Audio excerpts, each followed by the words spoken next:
ಎಲ್ಲರಿಗೂ ನಮಸ್ಕಾರ. ರೋಗದಿಂದ ಗುಣಮುಖರಾಗಲು ರೋಗಿಯಾದವನು ಹೇಗೆ ಸ್ವಯಂ ಔಷಧಿಯನ್ನ ತೆಗೆದುಕೊಳ್ಳಬೇಕೋ ಹಾಗೆ ಬದುಕಿನ ಸಮಸ್ಯೆಯ ಸುಳಿಯಿಂದ ಹೊರಬರಲು ಸ್ವಯಂ ನೀನೇ ಶತಪ್ರಯತ್ನವನ್ನ ಮಾಡಬೇಕು.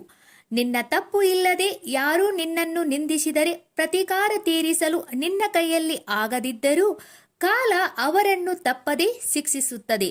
ಏಕೆಂದರೆ ಅವರು ಮಾಡಿದ ಕರ್ಮಗಳಿಗೆ ಅವರೇ ಶಿಕ್ಷೆಯನ್ನ ಅನುಭವಿಸಲೇಬೇಕು.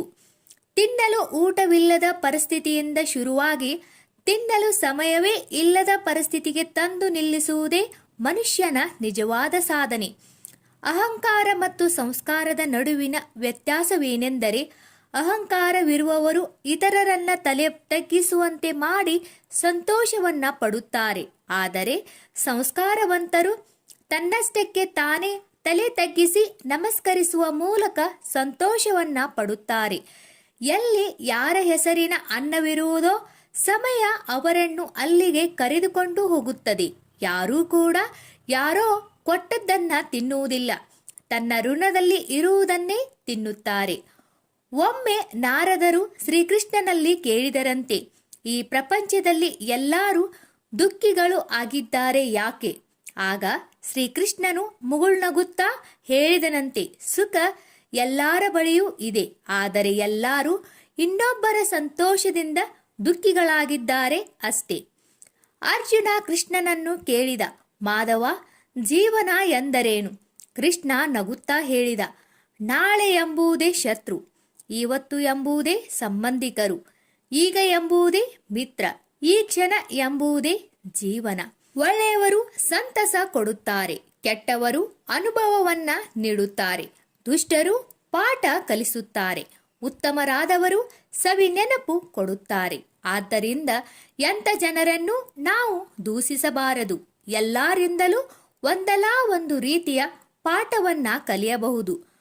ಮೋಸ ಮಾಡಿ ಸಂಪಾದನೆ ಮಾಡಿದ ಹಣದಲ್ಲಿ ಸ್ವಲ್ಪ ಹಣ ಪುಣ್ಯದ ಕಾರ್ಯಕ್ಕೆ ವಿನಿಯೋಗ ಮಾಡಿದರೆ ಆ ಪುಣ್ಯದ ಫಲ ಮೋಸ ಹೋದವರಿಗೆ ಸೇರುತ್ತದೆ, ಹೊರತು ಮೋಸ ಮಾಡಿದವರಿಗಲ್ಲ.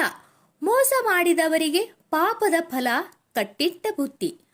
ಒಂದು ಬಾರಿ ಅರ್ಜುನ ಶ್ರೀಕೃಷ್ಣನನ್ನು ಕೇಳಿದ, ಈ ಗೋಡೆಯ ಮೇಲೆ ಒಂದು ಸಂದೇಶ ಬರಿ, ಅದು ಹೇಗಿರಬೇಕೆಂದರೆ ಖುಷಿಯಲ್ಲಿದ್ದಾಗ ಓದಿದರೆ ದುಃಖವಾಗಬೇಕು, ಹಾಗೆ ತುಂಬಾ ದುಃಖದಲ್ಲಿದ್ದಾಗ ಓದಿದರೆ ಸಂತೋಷವಾಗಬೇಕು.